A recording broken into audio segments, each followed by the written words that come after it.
My name is Sadie O'Reilly and I am the founder and the coordinator of HURT.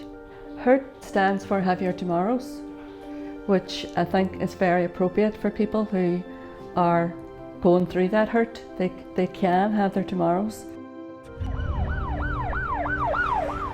In 1999, I lost my only son, Tony, to a heroin overdose. Losing a child is the worst thing that could ever happen to you. Had Sadie O'Reilly not experienced a tragedy in her life, HURT would not now exist. HURT came about after the death of Tony. Tony was 22 years old when he died, and Tony died from a drugs overdose. And he started off smoking cannabis. And as the years went on, he started using Class B drugs and then Class A drugs. And the last year of his life, he was using heroin. And people in addiction, they will try to think their way through their problems, think their way through their debts, think their way through the pressures that they have in life, and use substances to almost slow down that thinking. We did everything possible, but we couldn't get any help because then there really wasn't a lot of help. If there had been help there for Tony, maybe, in hindsight, he could still be alive. I thought, right, you know what, there's none of this in Derry and, somebody needs to start. And so HURT was born.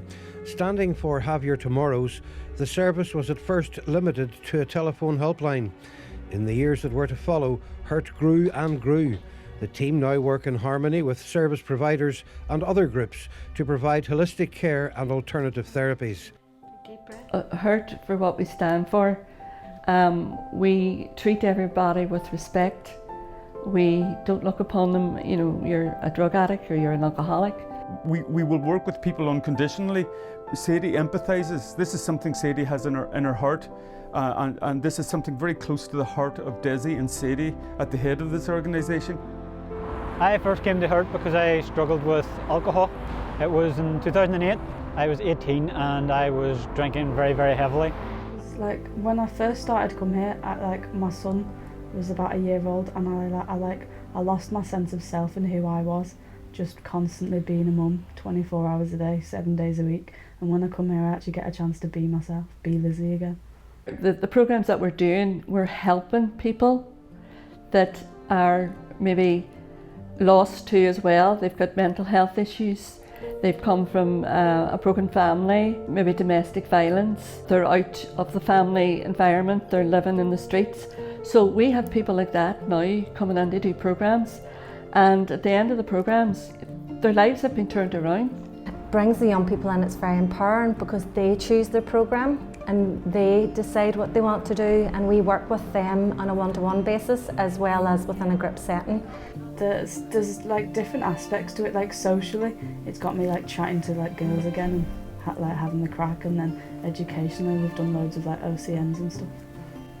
I relate to that 100%. Yeah. It is definitely, there's the social aspect and then the educational aspect with it as well. And then through that, I think that's where the inner growth happens then, and it's like, oh God, if I look back to where I was before to where I am now, there's been a big change happened there. Like. It was 2012. I started with HURT's Youth Forum, which is working with kids aged 12 to 16 on education about alcohol, volunteering with HURT, doing education programs with them. What I think is great about the program too is the fact that it's personal to what it is that you want in your individual needs. If we could get some people through that, and and if they're back in with their parents, if they're back in with their family. I got a lot of great benefits. I got my family back, got friends back, I've got responsibility with HURT. But over the years there has been quite a few thousand people that we have helped to turn their lives around. We have helped families to come together. That's the key thing. People who have been let down, this organisation will not let them down. We have a heart for the addict and we will not let them down, and we are here for them. Quite clearly, HURT as an organisation will be here for some time to come. Its work will benefit an ever-growing number of addicts and their families. This is help which simply wasn't on offer to the O'Reilly family when Tony was a practising heroin addict. But thanks to one mother's drive, one mother's refusal to give up, there is now a refuge and a light at the end of the tunnel.